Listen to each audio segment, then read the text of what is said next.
mañana en el libro de Mateo, el Evangelio según Mateo, capítulo 20, y cuando lo consiga, si es tan amable, póngase en pie un par de minutos.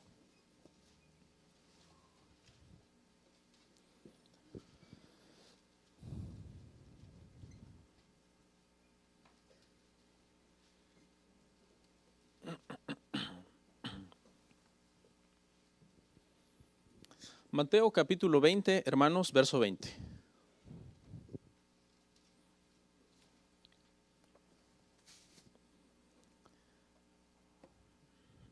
Y por favor, si es tan amable, lo vamos a leer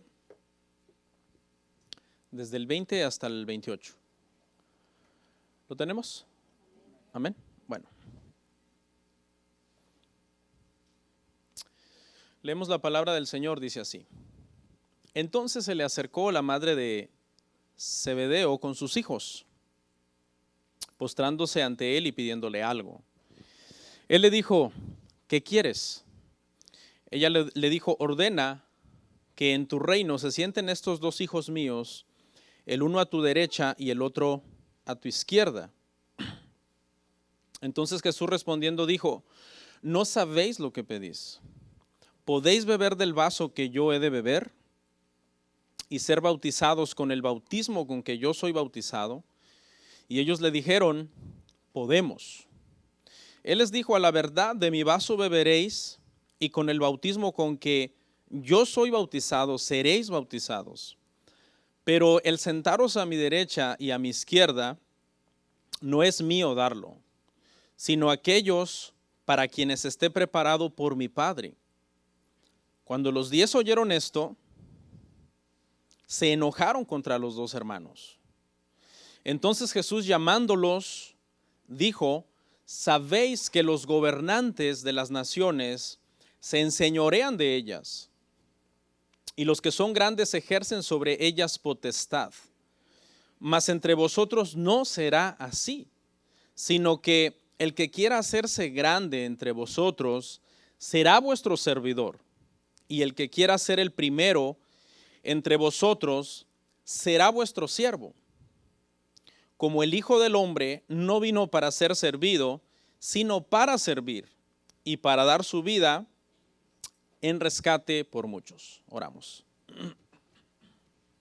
Padre, gracias por permitirme el día de hoy seguir predicando el Evangelio, por permitirme seguir enseñando, Padre, enseñando a la congregación con tu palabra, por permitirme, Señor, explicar el día de hoy cada uno de estos versículos a mis hermanos y poder seguirnos formando doctrinalmente, Señor, en el conocimiento de tu palabra y lo que es tu voluntad para nosotros en todas las áreas de nuestra vida. Sabemos que tu palabra es muy sabia, es muy amplia y nos habla de muchas maneras, Señor. Gracias, bendice a cada uno de los que están aquí presentes y que estemos listos, Padre, receptivos para oír tu palabra.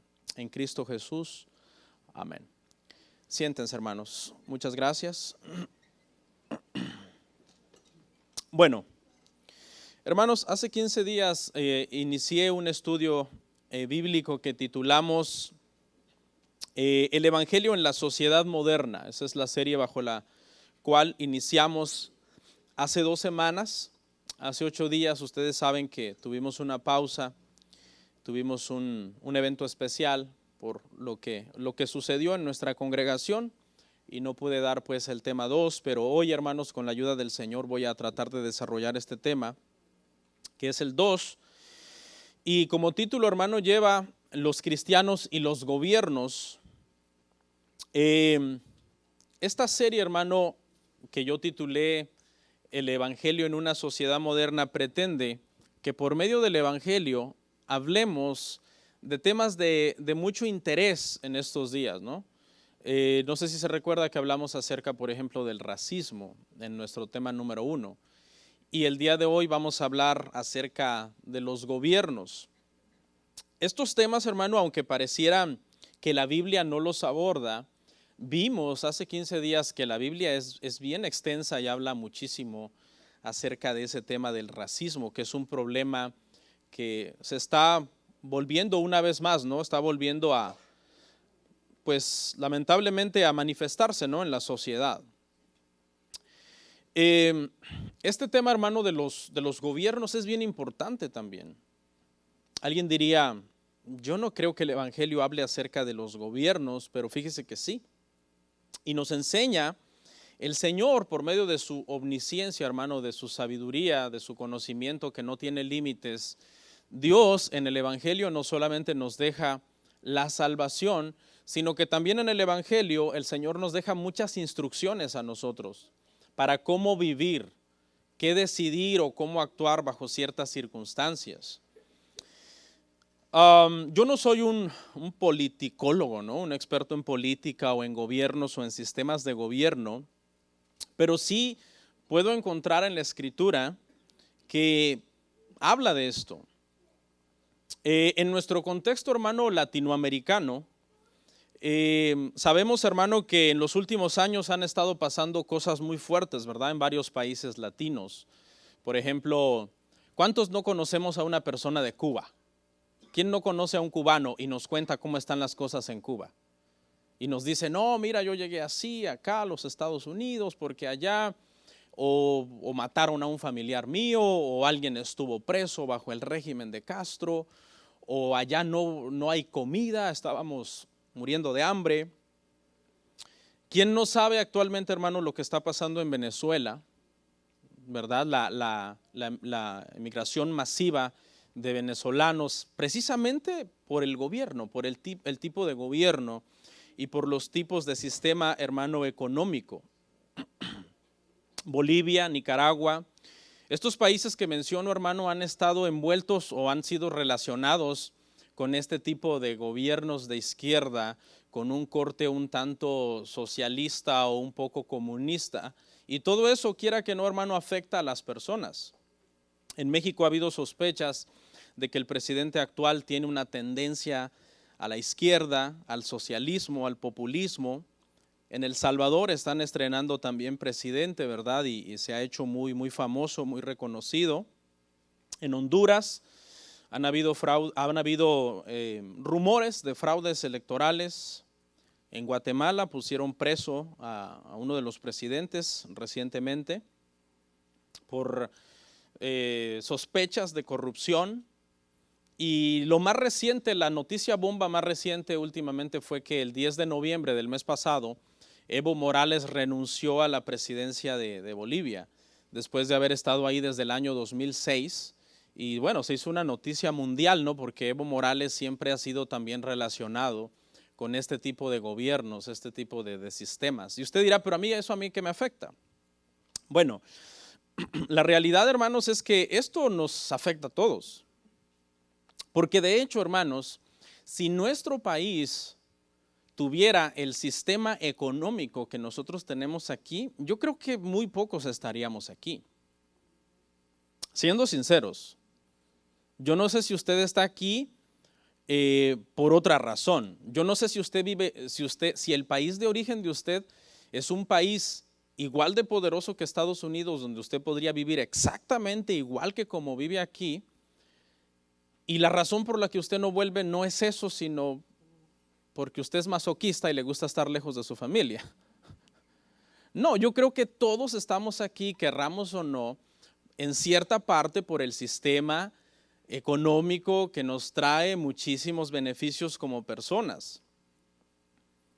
Entonces sí afectan estos tipos de sistemas y sí afecta al gobierno, y el gobierno sí tiene que ver con nosotros. Por ejemplo, ¿cuántas personas no del Salvador quizás obtuvieron un estatus migratorio por la guerra, por la guerrilla en los 60s, en los 70s? Hubo guerrilla en El Salvador, en Guatemala también. No sé si sepan la historia, pero esas guerrillas se hicieron debido a que estos países estaban intentando implantar el socialismo.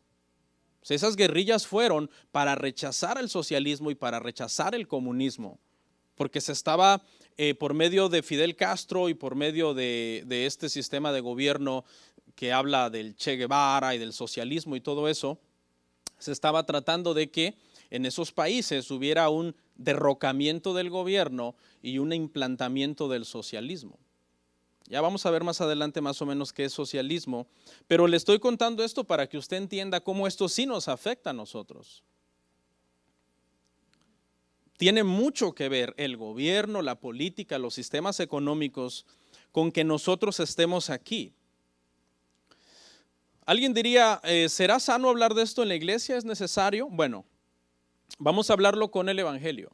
Y es necesario, es importante. Charles Spurgeon dijo que debido a que la iglesia no hablamos ni de religión muchas veces, ni de política, esa es la razón por la que a veces están los tiranos en el gobierno y los herejes predicando el Evangelio. Porque muchas veces nosotros no queremos hablar de estos temas. Decimos, ay no, a mí no me hablen de esto, yo quiero mantenerme mejor al margen.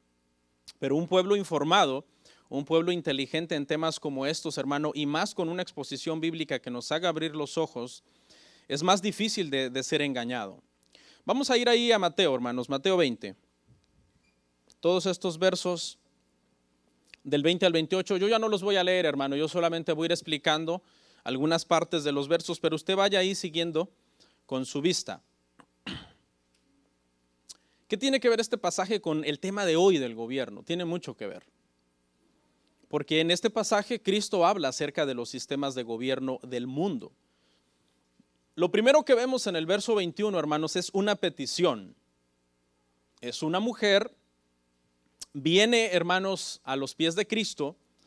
Dice que se postra esta mujer a los pies de Cristo y trae una petición, pero la petición no nació en el corazón de ella, no fue idea original de ella. La petición fue idea original de sus hijos. Sus hijos la usaron a ella como un medio para acercarse a Jesús.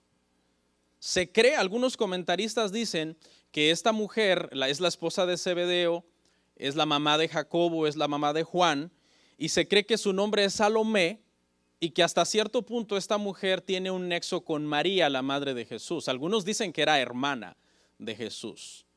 Pero no solo eso, sino que esta mujer también había sido una de las servidoras de Jesús. En el ministerio de Jesús hubo muchas mujeres que estuvieron activamente sirviéndole, y esta era una mujer que había servido en el ministerio de Jesús. La petición es buscando un puesto para sus hijos, pero en nombre de ellos. O sea, ella solamente es el medio, la ambición realmente ha nacido en Jacobo y en Juan. Es probable que la escena que tienen estos dos apóstoles en mente es que Jesús, por todo lo que está haciendo, está a punto de ser coronado como rey, y como han visto todo el poder que tiene, entonces es muy probable que Jesús va a derrocar el imperio romano y va a establecer un reino en Israel.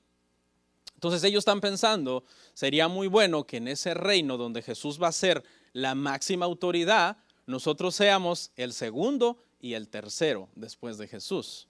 Ese es el pensamiento que ellos tienen, están buscando un puesto, en mi país dirían un hueso, una expresión entre comillas que se usa para cuando alguien quiere un puesto en el gobierno.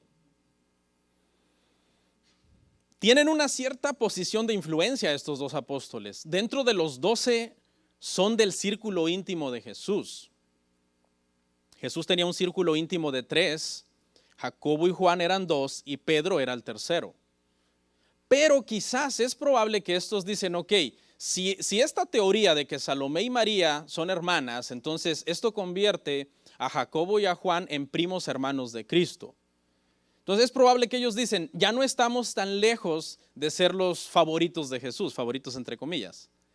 Ya hay un nexo sanguíneo, número 1. Número 2, ya estamos en el círculo íntimo de amigos de él o de allegados de él. Y número 3, nuestro rival es Pedro y Pedro es poco prudente. Entonces es probable que nosotros seamos los más adecuados para esta posición. Cuando Cristo esté reinando, que tengamos una posición de estar a la derecha, de estar a la izquierda. Es probable que los apóstoles, hermano, están haciendo uso de algo que sucede mucho en el gobierno, que es el nepotismo. El nepotismo es una palabra técnica que se usa para hablar de cuando alguien obtiene un cargo, obtiene un puesto, basado no en sus capacidades como persona, sino basado en una relación. basado en una amistad con alguien. Esto es triste, ¿verdad? Y pasa mucho en el gobierno, en los gobiernos del mundo. El nepotismo es el pan de todos los días. Alguien gana un puesto, ya sea a nivel municipio, a nivel estado, a nivel nación, e inmediatamente comienza a poner en puestos de importancia a hijos, hijas, tíos, primos. Bueno, le sale un montón de familia, le aparece cuando gana, amigos, sobrinos. Y esto es lo que, hermanos, se conoce como nepotismo. Se pone a la persona en una posición basado en la amistad, en la relación. Los apóstoles quizás están pensando en eso. Ya somos de los más importantes. Jesús nos ha llevado el día que se transfiguró, nos escogió para estar ahí. El día que Judas lo entregó, estábamos ahí orando junto a él. Y es posible que están pensando de esta manera. Quiero aprovechar para, entre paréntesis, comentarles aquí, hermano, que una iglesia no debe de ser nunca ser dirigida por este principio. Jamás. El pastor no debe tener nunca favoritos basado en relaciones. Por ejemplo, no, yo voy a poner a fulano aquí porque es mi amigo. Yo voy a poner a sutano acá porque me cae bien. O porque me dio un buen regalo. O porque es mi familia. Jamás. La iglesia no puede ser dirigida así. La iglesia tiene que ser dirigida por un hombre de Dios que le dé privilegios a la gente basados en su testimonio, en su carácter cristiano, en el llamado que él pueda ver en esa persona, que Dios ha hecho a esa persona. Y uno solamente puede delegar una responsabilidad, pero no hacer llamados a las personas. Hay iglesias, hermano, que funcionan mucho así, basado en nepotismo. El pastor tiene a toda su familia en puestos a veces, hermano, de importancia dentro de la iglesia, aunque su testimonio sea malo o muchas veces sean las personas menos idóneas para esa tarea, pero está ahí debido a que es familia del pastor. Y eso no debe de ser así. Algo curioso aquí, hermano, es de que estos tres, que eran el círculo íntimo de Jesús, es cierto, tenían privilegios, pero también eran a los que Jesús reprendía más duramente. A ninguno otro de los apóstoles Jesús llamó Satanás, solo a Pedro. Que era cualquiera hubiera dicho, uy, Pedro es el favorito. Y el Señor le dice, apártate de mí, Satanás, porque me eres tropiezo. ¿Sí ve? A mayores privilegios, mayores responsabilidades. Y eso también sucede dentro de la iglesia. A veces uno como pastor espera de las personas que se les sale delegado más, muchísimo más alto estándar de conducta y de santidad ante el Señor. Verso 22 les dijo, no sabéis lo que pedís.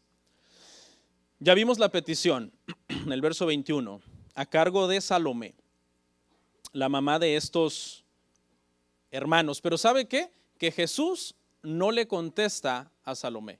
Salomé es la que hace la pregunta, pero Jesús no le contesta a ella. Jesús se la salta a ella y Jesús le contesta a ellos. ¿Por qué? Porque detrás de la petición de ella, que es el agente que ellos usan para hacer la petición, realmente está la ambición de ellos. Y Jesús sabe eso. Y como a Jesús nadie lo puede engañar, Jesús va directamente a ellos y les contesta a ellos y les dice, ustedes no saben lo que piden. ¿Por qué Jesús les dice esto? Porque Jesús lo que está a punto es no de ir a un trono, como ellos piensan. Jesús está a punto de ir a la cruz. Entonces ellos, en lugar de centrarse en eso que le venía a Jesús, que era la prueba, el dolor, la tribulación, ellos están pensando en gloria personal. Por eso no saben lo que están pidiendo. Y Jesús les dice que les hace preguntas, ¿no? Les dice, ¿ustedes son capaces de beber el vaso del que yo voy a beber, de ser bautizados con el bautismo con que yo voy a ser bautizados? Y ve, ellos piensan en privilegios, ellos piensan en postura, ellos piensan en gloria, y Jesús les habla de sufrimiento, de dolor. Esa expresión, beber el vaso, significa angustia. Jesús está a punto de llevar la cruz, pero ellos lo que quieren es llevar la gloria. Eso es algo, hermanos, que habían en ellos, en estos apóstoles. En otras palabras, querían un puesto para que alguien los sirviera. Eso es lo que ellos querían. Nosotros queremos estar en el reino con Cristo y queremos un buen puesto donde los demás nos sirvan. Y Jesús les dice no, porque eso es lo que hace la gente del mundo.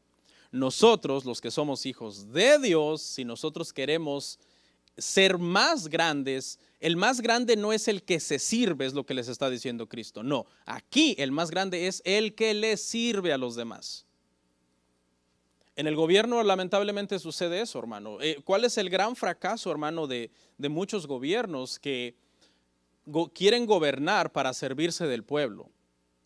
En lugar de servirle al pueblo, de ayudar al pueblo, de que el pueblo prospere, ellos son los que prosperan. Muchos presidentes terminan su sexenio, en mi país es por sexenios, o aquí, por ejemplo, hay el término que ya se acabó su periodo, y el único que prospera, sucede más en países latinoamericanos, acá no tanto, el único que prospera muchas veces en el país, hermano, es el que gobernó. Y los gobernados quedan en más pobreza, en más, hermano, necesidad. Jesús le responde a ellos. Mire lo que pasa en el verso 24. Dice que los 10 se enojaron. Uy, ahí estaba Pedro. Y hacer enojar a Pedro era un problema. Usted no quería tener de enemigo a Pedro. Y ellos se enojaron. Sale a luz la humanidad de estos 10. Su humanidad. ¿Sí? Matthew Henry dice que es probable que les dio envidia. Porque pudieron haber dicho, bueno, y si a Jesús le place ponerlos a ellos dos, ¿qué a mí qué? Si Jesús dice, sí, a mi izquierda y a mi derecha es decisión de él, está bien. Pero ellos se enojan. Porque quizás ellos también hay envidia en su corazón y también anhelan una posición. Y comienza a surgir, cuando alguien comienza a buscar puestos, comienza a surgir la envidia.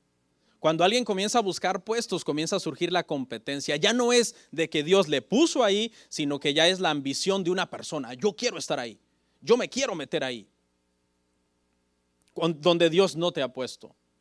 Entonces, eso fue lo que pasó aquí. Ya empezó a surgir el carácter de ellos como personas, su sentido, hermano, de competencia. Genera mucha envidia, ¿verdad, hermanos? En el gobierno se mueve muchísimo la envidia. Muchas veces uno ve los debates de dos candidatos presidenciales, uno tiene 70 años, el otro 65, y van al debate y se empiezan a decir unas cosas como si fueran niños de 5 o 6 años peleando por un juguete. ¡Qué vieja bruja! Que ese viejo es un no sé qué. Y tú dices, esta gente son gente profesional y estudiados y de traje y de todo, peleando a nivel nacional, en televisión nacional, por querer hacer quedar mal el otro y quedar yo bien para poder ganar las elecciones. Sí, ve, en ese momento ya no les importa nada. Se empieza a mover mucha envidia, mucha competencia. De hecho, en México nosotros hasta la fecha, hasta el día de hoy, millones de mexicanos seguimos creyendo que Luis Donaldo Colosio fue asesinado por envidia. Un candidato que en los 90 se postulaba para hacer una reforma dentro de su partido. Muchos, si usted le pregunta a un mexicano, muchos le van a decir, no, a él lo mataron por envidia. Porque vieron que él estaba arrastrando a las masas, iba a hacer reformas dentro del partido. Al menos esa es la postura de millones. ¿Por qué? Por envidia. ¿Qué fue lo que hicieron los apóstoles? Se enojaron. Comenzaron a ver, Pedro se imaginó, dijo, ok, esto es uno a la derecha y otro a la izquierda. Le dio coraje, le dio enojo. En el verso 25 dice, Jesús les comienza a enseñar, sabéis que los gobernantes de las naciones se enseñorean de ellas y ejercen potestad sobre ellas. Aclaración, Jesús no dice que los gobiernos son malos. Que los gobiernos no son malos, los gobiernos son necesarios. De hecho, vamos a avanzar y vamos a ver eso más adelante. Pero lo que sí está hablando Jesús en términos generales es que en la gente del mundo, en los sistemas de gobierno del mundo, lo más natural es que por cuanto el hombre es pecador, tiene una tendencia siempre a acabar desviándose de sus verdaderos propósitos. Y los que gobiernan tienen la tendencia a abusar, tienen la tendencia a acabar siendo dictadores o tienen la tendencia pues a acabar pecando porque son pecadores. La Biblia dice que no hay justo ni aun uno y no hay un hombre que jamás peque. Entonces a veces cuando vemos a algún presidente, un gobernador, un candidato que hizo algo, Jesús dice que eso es lo que pasa en los gobiernos. Se enseñorean, ejercen potestad unos sobre otros. Jesús les dice, más entre vosotros, verso 26, más entre vosotros no será así. O sea, debemos de ser diferentes, nosotros los hijos de Dios. Debemos ser imparciales, vivir lo más que podamos dentro de los marcos de la justicia, del gobierno, siempre y cuando el gobierno se apegue a lo que está de acuerdo a la voluntad de Dios. Cristo no está en contra entonces del gobierno, pero sí nos advierte lo peligrosos que son esos ambientes, lo peligroso que es el poder, la fama, la riqueza, el dinero. Cualquiera sería tentado quizás. Ser tentado no es pecado. Vamos a suponer que por una razón inexplicable usted llega a ser el presidente de su país. No sé, usted imagínese el cuadro, yo no sé cómo, pero usted llega a ser el presidente de su país. Y tiene usted en sus manos un montón de mansiones que han sido decomisadas a los narcotraficantes, un montón de millones de dólares, aviones, caballerizas con ganado fino, joyas que han sido decomisadas o qué sé yo, y que hubiera por ahí la posibilidad de quedarse algo sin que los demás se den cuenta, yo le aseguro que usted sería tentado. ¿Por qué? Porque usted es humano. Entonces Jesús nos advierte de lo peligroso que es ese ambiente. De hecho, la historia dice, hermanos, que el mismo Fidel Castro, cuando comenzó, no tenía malas intenciones. Estudie la historia. Dice que Fidel Castro era el hijo de un hombre riquísimo, de un gran hacendado, y entonces él, cuando él era joven, cuando él era niño, él caminaba, y no estoy haciendo una apología de Fidel Castro, ¿ok? Yo estoy completamente en contra de ese sistema de gobierno, por lo menos yo. Si usted está a favor, pues es situación de usted. Yo le cuento la historia.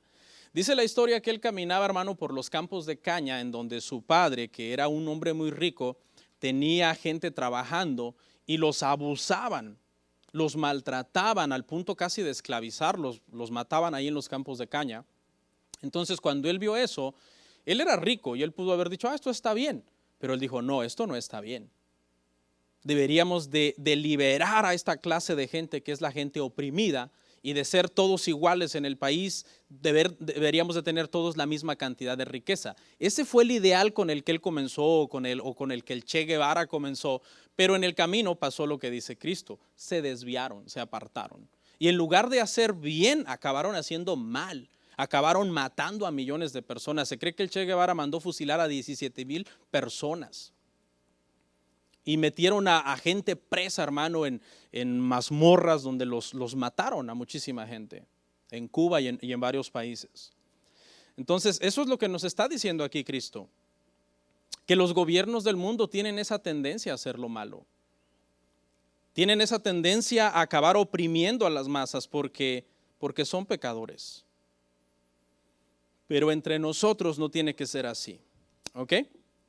Bueno, ahí vamos a acabar la exégesis de Mateo 20, pero ahora vamos a hacer una pequeña exégesis de Romanos 13, 1 al 4, porque este es el pasaje por excelencia que nos pone en perspectiva con el gobierno. ¿Cuál debe ser nuestra relación como creyentes con el gobierno? O a la hora de votar, o a la hora de hablar de la guerra, o a la hora de hablar de las armas. ¿Cuál debe de ser nuestra postura cuando hablamos de impuestos, por ejemplo?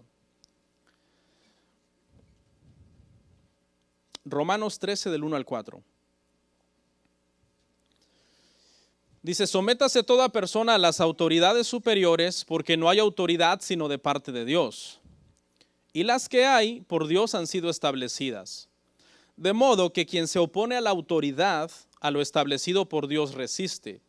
Y los que resisten acarrean condenación para sí mismos. Porque los magistrados no están para infundir temor al que hace el bien, sino al malo. ¿Quieres pues no temer la autoridad?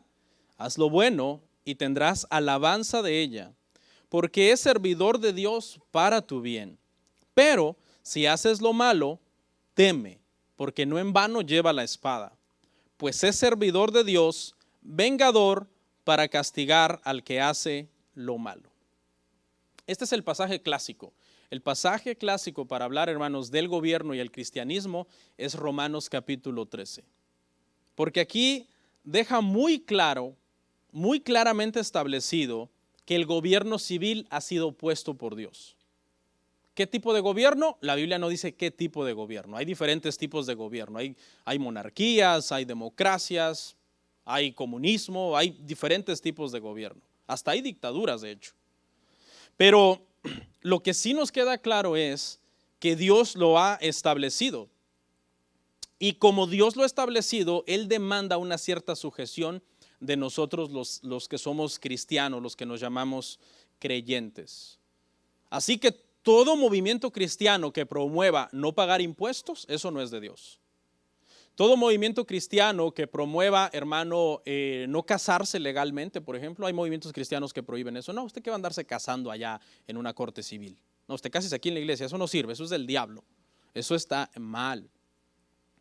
No sé si ha visto esos famosos videos, hermano, donde una persona va manejando y el policía lo para y le pide su ID.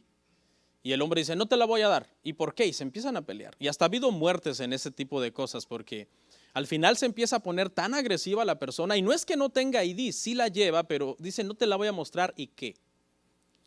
Entonces, ese tipo de cosas, hermano, no es de Dios. Y un movimiento cristiano que promueva eso está promoviendo la violencia, la anarquía. La anarquía es cuando la sociedad se vuelve un caos y cada quien hace, hermano, lo que quiere. Pastor, pero los gobiernos son malos. Ya dijimos eso. Los gobiernos tienen la tendencia a hacer lo malo. Pero, sin embargo, cuando nosotros vemos el contexto de Romanos 13, hermanos, ¿quién era el gobierno en Romanos 13? ¿De qué gobierno está hablando aquí? En el contexto de Romanos 13, hermano, está hablando del Imperio Romano. Pablo le está escribiendo a los cristianos de Roma, ¿ok? Y les está diciendo que se sometan o que respeten muchas cosas que legalmente ejerce el gobierno sobre ellos. Y el Imperio Romano no era precisamente bueno. Era un sistema, hermano, opresor. Hacían muchas cosas, hermano, en el Imperio Romano que era completamente malvado. Y sin embargo, Dios les dice, sométanse a las autoridades porque los que se resisten a estas autoridades están resistiendo lo que Dios, lo que yo mismo he establecido, les está diciendo el Señor. Porque el gobierno, hermano, ahí vemos que dice que el que lleva la espada, ¿la lleva para quién? Para el malo. ¿Okay? Para hacer justicia. Dios le da el poder de la espada, el poder de las armas al gobierno entonces. Pero no es para el bueno. Entonces, mientras el gobierno civil, hermano, se dedique a restringir y castigar el mal y establecer la justicia, eso es bueno.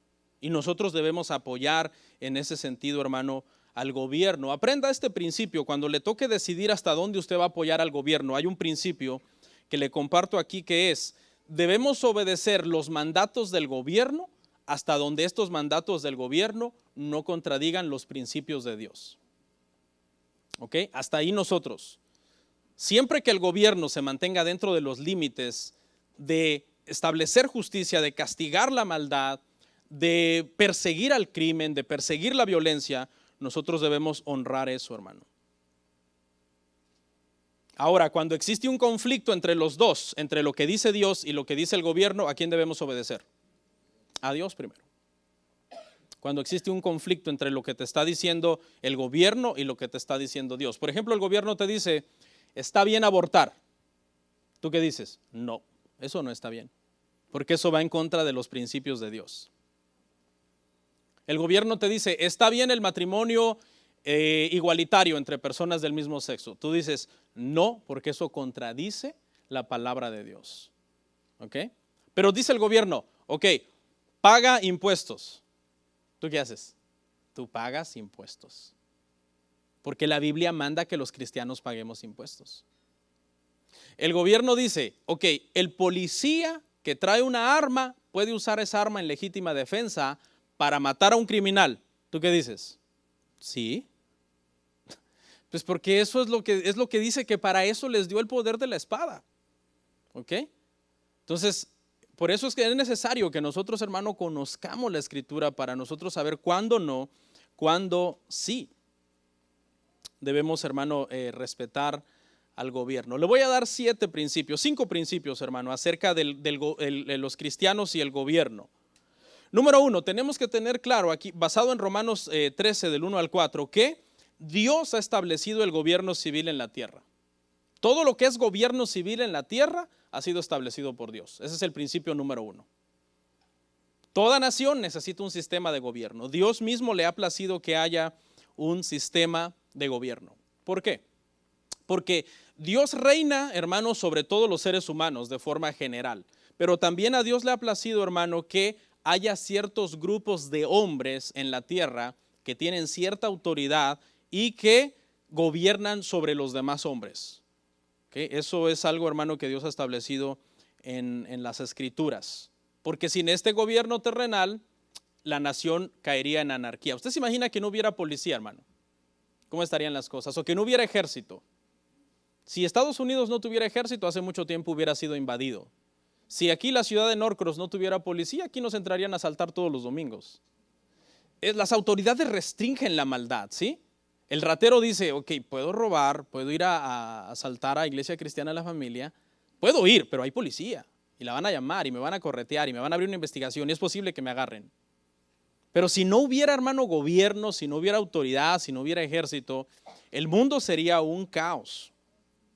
Entonces dejemos claro ese principio. Principio 2, el propósito del gobierno civil, hermano, ¿para qué Dios puso el gobierno civil? Es la gloria de Dios mismo y el bienestar de los seres humanos. La gloria de Dios mismo. Usted dice, pastor, yo creo que en mi país el gobierno no está haciendo nada para la gloria de Dios. Son unos tiranos, son unos opresores. Ok, yo voy de acuerdo con usted, pero Dios les va a pedir cuentas por no hacer las cosas para su gloria.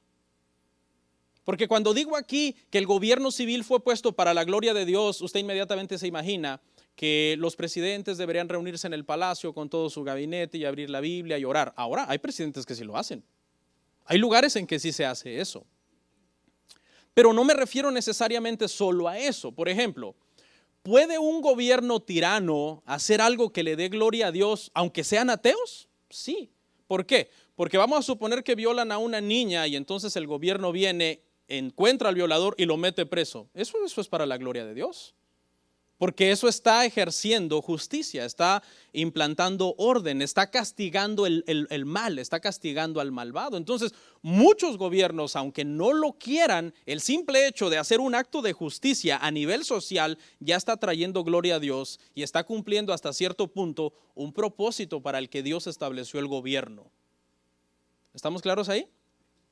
3, que les ha dado a los oficiales civiles el poder de la espada. Estamos claros, ¿verdad?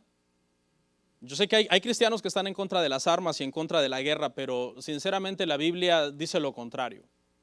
Porque cuando habla de espada, habla, hermano, de que la justicia tiene que vengar muchas veces. Tiene que traer una venganza sobre el que ha hecho el mal. Dice que es vengador de Dios el que trae la espada. Las armas, querramos o no, son permitidas por Dios cuando se usan en legítima defensa en contra del crimen. Son permitidas por Dios. El terrorismo, la violencia, hermano, muchas veces se tienen que tomar las armas para poderlo frenar. ¿Qué es lo que está prohibido?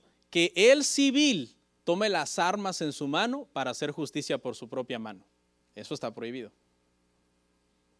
Pero el gobierno está permitido tener armas y ejercer justicia y usarlas si es necesario para privar de la vida a alguien que represente una amenaza en contra de la sociedad.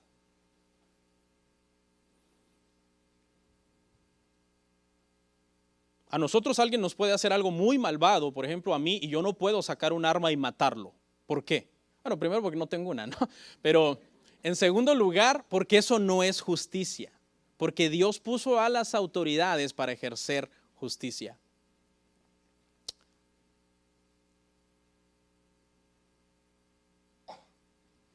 ¿Por qué usted cree que en Estados Unidos hay una razón por la que el pueblo puede tomar las armas en sus manos, aunque no estés investido como autoridad? Hay una razón aquí en Estados Unidos. La Constitución dice, hermano, que el pueblo tiene derecho a tener armas. No estoy haciendo una apología de las armas. Yo estoy en contra de tener armas en la casa.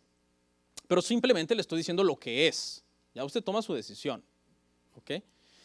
La Constitución dice que la razón por la que los ciudadanos de Estados Unidos pueden tener armas es por una posible insurrección del gobierno. Por eso está permitido en Estados Unidos no solo las armas, sino las armas de alto calibre. Porque la Constitución dice que si un día el gobierno tratara de volverse opresor y tirano, vamos a suponer que en 20 años el gobierno de Estados Unidos dice, vamos a matar a todos los latinos. Los vamos a meter a un campo de concentración, cámara de gases y los vamos a matar. Entonces, cuando el gobierno, que eso ya pasó en Alemania con los judíos, ahí debió de haber habido una insurrección, pero no hubo. Entonces, en ese caso, la sociedad, sin ser autoridad, tiene el derecho de tomar las armas y rebelarse contra el gobierno. Pero ponga atención el contexto en el que le estoy diciendo las cosas. Nunca un civil puede tomar las armas a menos que se llegara a un caso tan extremo como esos, lo cual aquí en Estados Unidos es muy difícil por el sistema de gobierno que existe. Pero esa es la razón. Usted le pregunta a la gente, ¿pero por qué alguien puede comprar un arma de alto calibre? Una M16, un R15, yo no sé de armas, la verdad. ¿Pero por qué? O por si en un futuro hubiera una posible insurrección. Entonces, así dice la ley. Yo sinceramente no estoy a favor de que haya armas en casa, es muy peligroso, produce muchas tragedias, pero bueno, ahí ya cada quien es responsable de cómo se maneja en su familia. ¿Ok? Pero el punto que quiero establecer acá, hermanos, en este principio es que Dios le ha dado el poder de la espada al gobierno para ejercer autoridad. Y la puede usar contra nosotros, si nosotros nos volvemos una amenaza para la sociedad. Por ejemplo, yo soy una autoridad como pastor, acá en la congregación. Pero a mí si me para un policía, yo tengo un tipo de autoridad, él tiene otro tipo de autoridad. Y cuando él me pida mi ID o lo que él requiera de mí, él debe ejercer autoridad sobre mí y yo me debo someter. ¿Sí?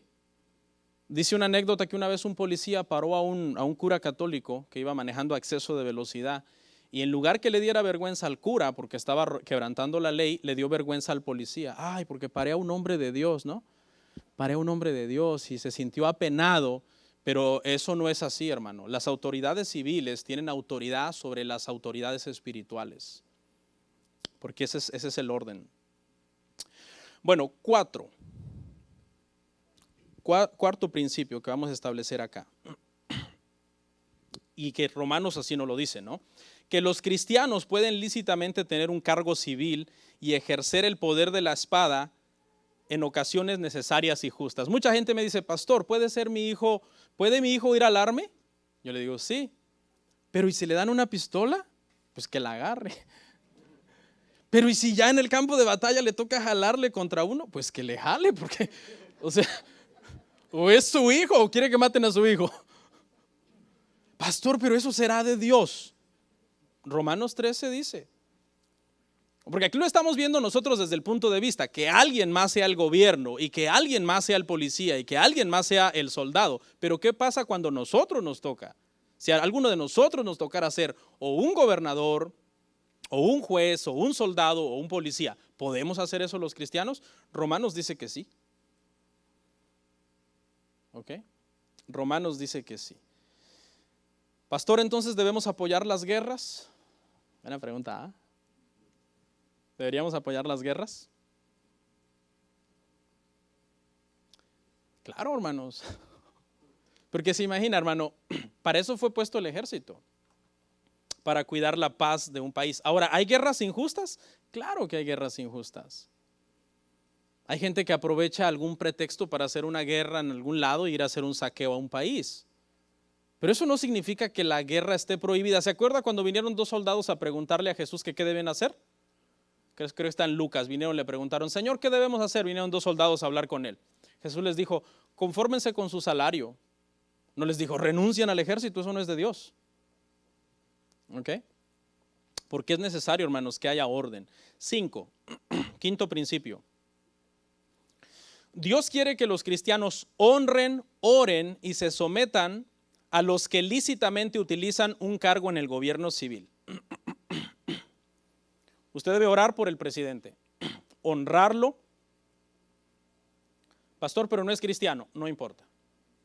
Pastor, pero no es de mi partido, es del otro partido por el que yo no voté, no importa, porque la Biblia no dice que tiene que ser a fuerza cristiano y tiene que ser por fuerza de tu partido para que tú lo honres, ores por él. Dice la Biblia que no maldigas al príncipe de tu pueblo.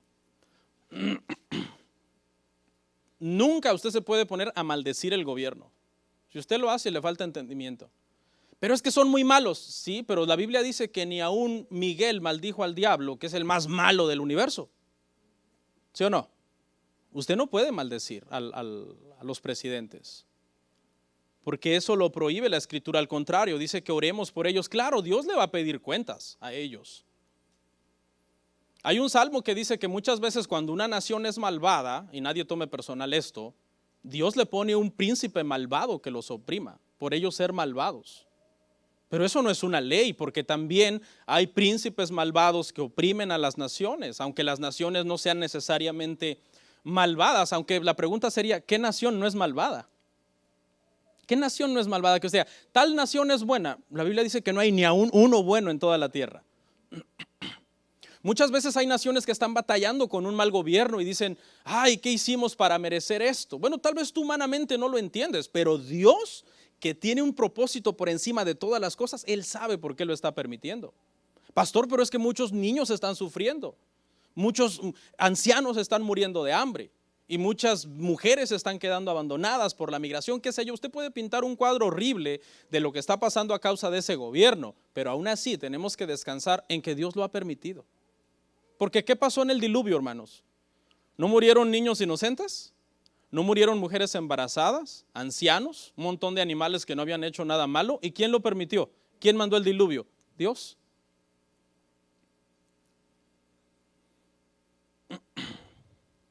Entonces establecemos aquí, hermanos, que ¿de dónde viene el poder del gobierno civil? Aquí hay un error, mire. La gente cree que el poder del gobierno civil viene de los que votaron por ellos y los pusieron en el puesto. El poder no viene de ahí, viene de arriba. Porque cuando Cristo fue ante los gobernantes y ellos pensaron que tenían autoridad sobre él, Jesús le dijo, no, tú no tendrías ninguna autoridad si no te hubiera sido dada de arriba. Entonces, aún esos tiranos que muchas veces están en el gobierno, Dios está permitiéndolo todavía, que tengan cierto poder, pero Dios en un segundo los puede eliminar. Y en su momento ellos van a tener que estar frente a Dios y darle cuentas a Dios. El pueblo sufre mientras, bueno, en su soberanía Dios sabe lo que hace y Dios lo permite. Permitió que sufriera Cristo, ¿no? En la cruz. ¿Y quién estuvo involucrado en todo eso? Sistemas de gobierno. El sistema de gobierno teocrático de los israelitas lo entregaron al sistema de gobierno político de Roma y los romanos lo crucificaron. Sufrió Cristo sin pecado, justo, perfecto, santo, sin mancha. Es normal que a veces otros justos sufran a causa de los malos gobiernos.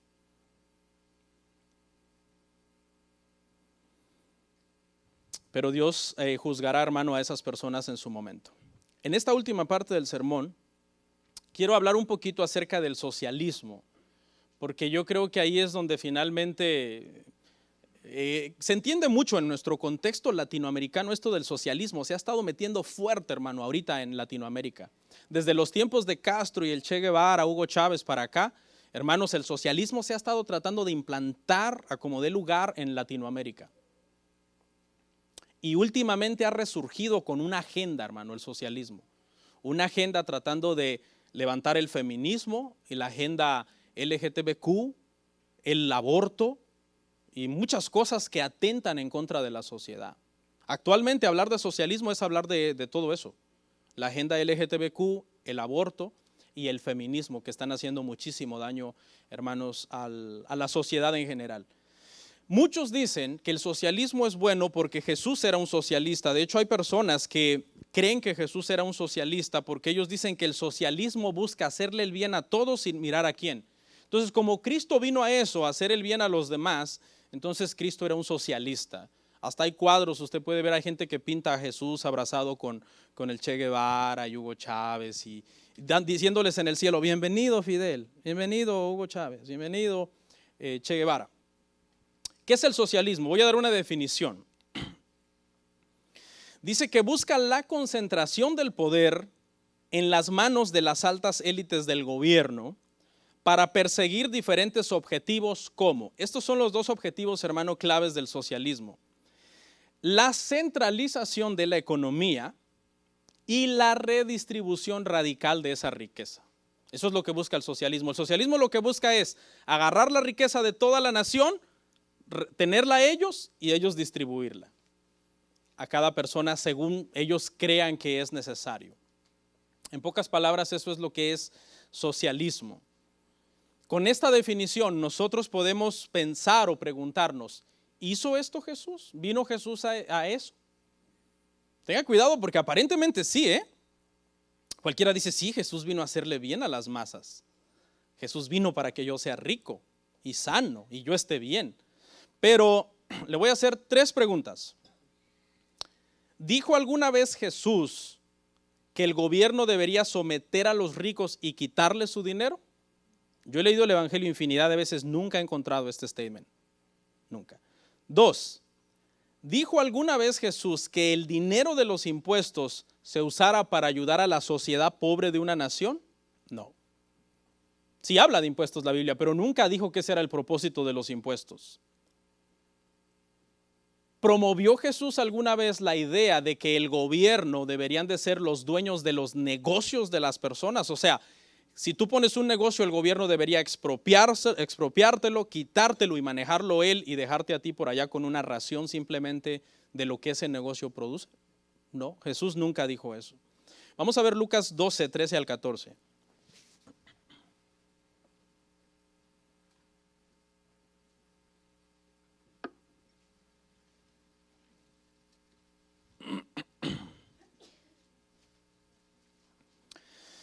Lucas 12, 13 al 14. Le dijo uno de la multitud, Maestro, di a mi hermano que parta conmigo la herencia. Mas él le dijo, hombre, ¿quién me ha puesto sobre vosotros como juez o partidor? Viene un hombre, hermano, a ver a Jesús. El contexto del pasaje es este, según los exégetas. Este hombre tiene un hermano mayor. Y ese hermano mayor, según la ley, cuando su padre les repartió la herencia, a él le tocó el doble, porque era el primogénito. Este hombre que viene a ver a Jesús considera que eso es injusto. Él dice, esto es injusto. O sea, solo porque nació primero a él le toca el doble y yo que no soy el primogénito me toca menos. Entonces este hombre está apelando a Jesús a que interceda en el caso y le haga justicia, porque desde el punto de vista de él es injusto lo que está pasando. Pero Jesús no le dice que es injusto.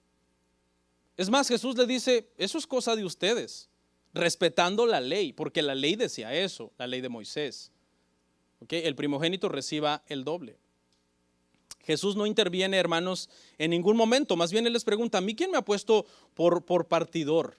O sea, a mí yo no vine aquí a hacer una repartición equitativa, diciéndole al que por ley le toca el doble, que no se quede el doble, sino que repartamos en partes iguales. Jesús no toma esa posición. Si Jesús hubiera sido socialista, él hubiera dicho, ¿qué? ¿Cuántos hijos tuvo tu padre? No, pues somos 3. ¿Cuánto les heredó? No, pues mi padre tenía en total $30,000. Vamos a ponerlo en nuestro contexto moderno.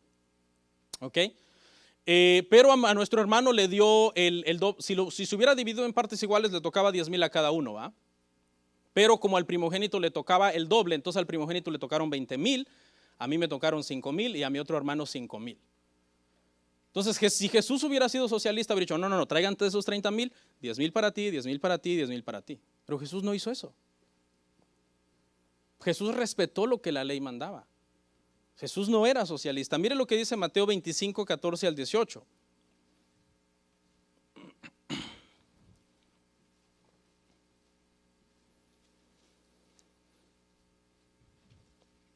Porque el reino de los cielos es como un hombre que yéndose lejos llamó a sus siervos y les entregó sus bienes.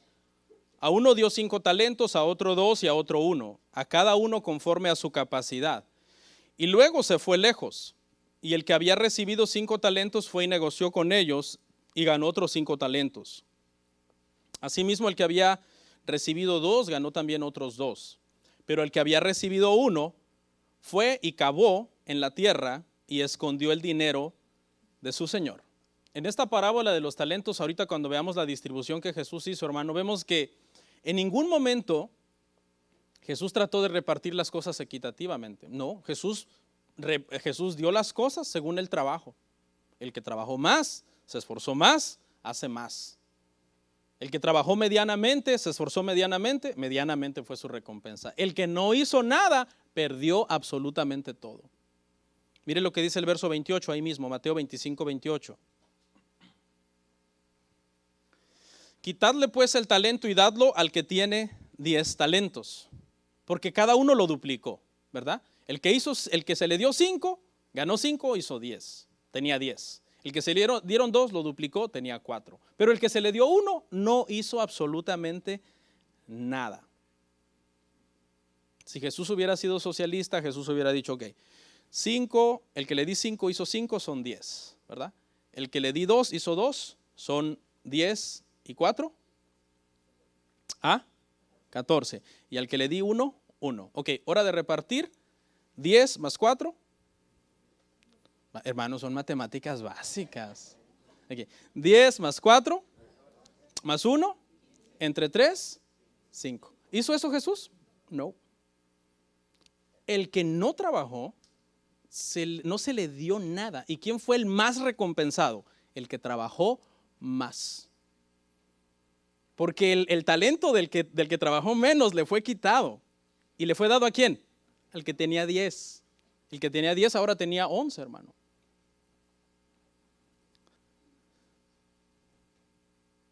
Y esto va con la escritura, sí, porque la escritura dice claramente en los proverbios que la mano diligente, o sea, la mano del trabajador, ¿qué? Señoreará. Mas la mano del negligente, del perezoso, será tributaria. Pero el socialismo dice que no importa quién sea la gente, si vive en una nación, hay que quitarle el dinero a los ricos y dárselo a los pobres, aunque muchas veces la pobreza sea debido a la negligencia. Mucha gente entiende que automáticamente ser pobre es ser buena persona. Automáticamente, no, los ricos, mire, la mente está seteada de la gente así. Los ricos son malos y los pobres son buenos. ¿Por qué? Porque la Biblia dice que difícilmente entrará un rico al reino de Dios. ¿Pero por qué? ¿Qué rico? El rico que ama más a su dinero que a Dios. Porque raíz de todos los males es el amor al dinero. Pero el que una persona trabaje, salga adelante, eso no es pecado. Tampoco estoy haciendo una apología del evangelio de la prosperidad, yo estoy en contra de eso, pero sí hay que poner las cosas en contexto, las cosas, hermano, como son, ¿sí o no? Las cosas como son. Le voy a hablar de una ilustración. Yo sé que a lo mejor aquí, hermano, no somos expertos en esto. Usted dice, a lo mejor usted de hecho no sabe ni qué es. ¿Seré socialista? ¿Seré capitalista? ¿Seré fascista? ¿Seré comunista? ¿Qué seré? A lo mejor usted ni sabe, no sé si usted alguna vez lo ha pensado. ¿Qué soy yo en cuanto al sistema económico? ¿A qué me suscribo? No sé, a lo mejor usted dice, no, yo no soy de ninguno. Y está bien, ¿no? Usted dice, yo estoy aquí, porque aquí vivimos en un sistema capitalista, ¿sí sabe? ¿Ah? En Estados Unidos vivimos bajo un sistema capitalista. Hay dos, uno tradicional y uno que tiene que ver con inversión. ¿Ok? Yo creo que si no nos gustara el sistema capitalista ya nos hubiéramos ido, ¿no? No, me voy a Cuba. Los países comunistas, hermanos, son bien extremos en muchas cosas. Por ejemplo, fuimos esta semana al Museo de la Coca-Cola y aprendí algo que no sabía, que en Cuba no venden McDonald's. No, perdón, Coca-Cola. Creo que tampoco McDonald's. Hay un cubano aquí. Los países comunistas, como están en contra del capitalismo, en contra del comercio, de vender, comprar, intercambiar, progresar, salir adelante, están en contra de los comerciales de televisión. Ellos consideran que un comercial de televisión es una agresión para ti. Entonces está prohibido. Me parece que en Corea del Norte y en Cuba no se vende Coca-Cola, porque es de los yanquis, del régimen, de los capitalistas, la burguesía. Pero le voy a dar una ilustración breve para que entendamos un poco el socialismo y sus peligros. Mire, es la ilustración de las dos vacas. Y mire lo que es, para que usted entienda qué es el socialismo. En el socialismo Si tú tienes 2 vacas y tu vecino no tiene ninguna vaca, el gobierno te obliga a darle una vaca a tu vecino, que eso es socialismo. Redistribución de riqueza por igual. No importa que tú tengas 2 vacas porque te costaron un montón de trabajo, hay que darle una vaca a aquel perezoso que no quiere trabajar, para que la riqueza se distribuya correctamente. En el comunismo, si tú tienes 2 vacas, el gobierno te quita las 2 vacas y te da un poco de leche cuando tú quieras un poquito de lechita. Eso está tremendo, hermanos. En el capitalismo, que es el sistema más o menos el que nosotros estamos más acostumbrados, si tú tienes 2 vacas, tú agarras una de esas vacas, la vendes y compras un toro. Entonces, ese toro y la vaca que tú te quedaste te producen más vacas. Empiezas a echar a andar un negocio, le pagas taxas al país y el país se va para arriba económicamente. Tu negocio se multiplica, tú sigues creando vacas y pagando impuestos, tú prosperas, el país prospera. Un día cuando ya estás viejo, vendes todo tu ganado y te retiras a vivir tranquilo la vida. Bueno, esa es una ilustración, ¿no? Que más o menos, ¿por qué? Porque el socialismo y el comunismo está en contra de eso, está en contra del mercado, de la venta, la compra, el negocio, el que tú trates de prosperar, de salir adelante. Todo eso ellos lo ven como a mal. Para ellos eso es como egoísmo. No, la nación debería de tener todo. Agarremos la riqueza de toda la nación, centrémosla en el gobierno y repartámosla. Y si alguien tiene un canal de televisión, expropiémoselo. Si alguien tiene una estación de radio, quitémosela y nosotros manejemos todo y gobernemos todo. Algunos citan aquel pasaje donde Jesús entra y sale y saca latigazos, ¿verdad?, a los vendedores del templo. Jesús estaba en contra de las ventas, no. Jesús estaba en contra de que estuvieran vendiendo dentro del templo. Pero vender, comerciar, tener negocios, prosperar, tener empleados, tener una compañía, todo eso no es pecado. Dios no está en contra de eso. ¿Ok? Y bueno, aquí vamos ya cerrando entonces, hermano, con este comentario. Y es que este tema es controversial. A lo mejor aquí entre nosotros hay un comunista o socialista que está enojado y dice, me voy porque el pastor es capitalista al parecer. En realidad es que no sé si soy capitalista. No sé qué soy. Todavía me falta definirme, ¿no? En eso de esto estamos hablando de sistemas económicos. ¿Okay? Pero estas cosas, hermano, crean mucha controversia. Entonces aquí es donde quiero dar, hermano, unos consejos ya finales a la hora de que nosotros, hermano, votamos por el gobierno. Y le quiero dar 7 posturas a la hora de votar. Ya vienen las elecciones el año que viene y con esto voy a concluir, pero se las voy a dar como un bonus que lo traigo por aquí por otro lado. Entonces déjeme buscarlo, por favor.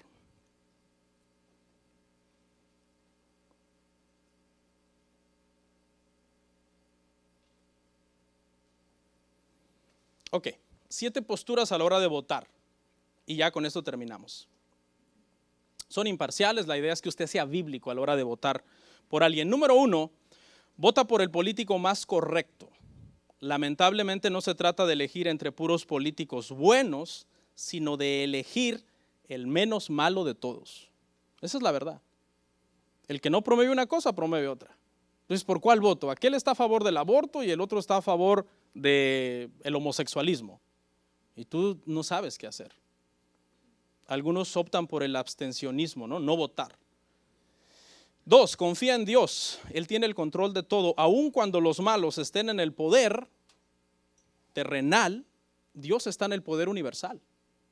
Dios sigue siendo nuestro rey, independientemente de quién esté en el gobierno. Nos toca confiar en Dios porque a veces en el gobierno están las personas que nosotros no queríamos que estuvieran. 3, ora indiscriminadamente por todos los políticos que están en el poder, sean buenos o sean malos. Ore por todos los políticos, no importa quiénes sean. Hay que orar porque es un mandato bíblico. 4, respete a las personas que tengan diferentes perspectivas políticas a las de usted. Eso es bien importante. Máxima cuando estamos en una sola iglesia y somos una sola comunidad. No es bueno que empecemos ahí con partidismos políticos dentro de la iglesia. 5, conserve la calma si su candidato pierde las elecciones. Al final, sabemos que solamente es una persona, un ser humano, falible, ¿verdad? Entonces, Dios es soberano en realidad, aunque no gane nuestro candidato por el que usted votó, ¿no? Los que pueden votar. 6, no deposite toda la confianza en su candidato si su candidato ganó las elecciones, porque muchos candidatos tienen una agenda para lograr y a la mera hora no cumplen lo que prometieron. Y 7, por muy malo que sea un político o un gobernante, se le debe respetar y no maldecirlo, ¿okay? Porque eso es algo que la palabra del Señor nos manda. Vamos a orar, hermanos.